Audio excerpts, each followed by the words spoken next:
Hey, it's Evan from Octane Electrons. We're going to check out the ANCEL DS100 OBD2 scanner. I don't have a car we're going to check it on right now, but we're just going to take a look at the unit, see how it works, look at some of the features. So this is an Android tablet scanner, and it does some special maintenance functions and bidirectional stuff. So it's a nice full-featured scanner, definitely not a basic unit. Comes in a molded case, which I love. You've seen my other videos. I always say that if you can get the tool with its own case, like I have a lot of tools, this makes it super convenient, very easy to store, and keep your tools separated. So anyways, I really like this, especially with scanners, because when you get them without a case, they're hard to keep the cables and stuff together. Okay, let's open it up and take a look. So have, like I said, nice case, Velcro straps to hold it down, cables. We have user manual in here. Let's check out the unit. What's super cool is it's an Android tablet and it is battery powered. So you can use functions on it without even being attached to the car. We have our serial to OBD2 cable that easily screws in right there to the serial port. We have a USB-C connector for charging. It does come with a USB-C. It will charge off the OBD2 port, or you can just charge it separately. Let's go ahead and power it up. I'm going to hold the power button here.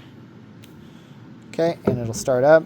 So first thoughts about it, it's fairly heavy, feels well constructed. It has a really thick, durable plastic case, and then rubberized handle around it, which I really like. All the corners are protected, so that makes it super nice for, you know, dropping or shop use or whatever. You don't have to worry about banging this up because it's well protected. So I like that a lot. Let's see what else. The screen size is large. I think it's over 5 inches.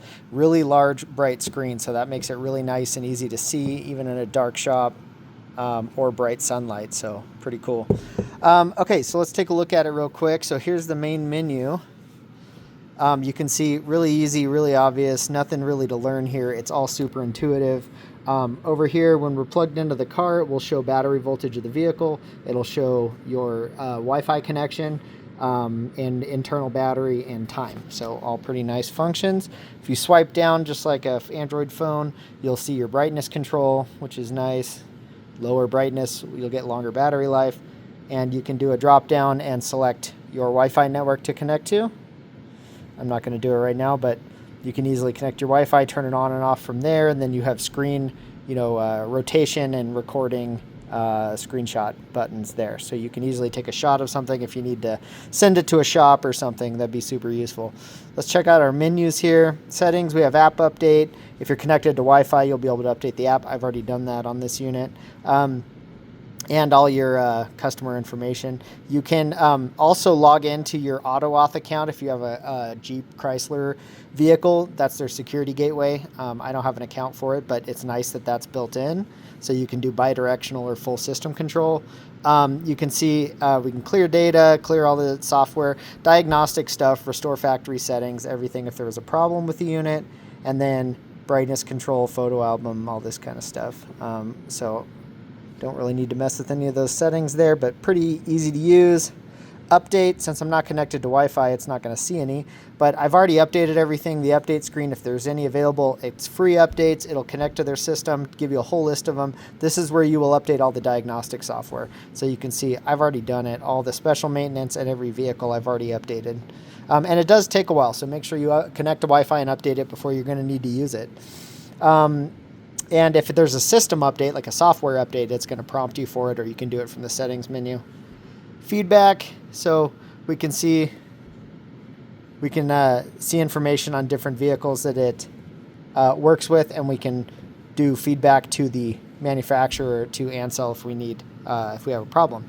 So otherwise, I don't have a vehicle here we're going to be able to go through, but auto search, it's not going to let me do it because we're not connected. But once you're connected to an OBD2 port, auto search is going to scan the VIN number of the vehicle, determine what it is, and load the correct diagnostic software for you. Then you have all of your OBD2 functions to monitor or to control.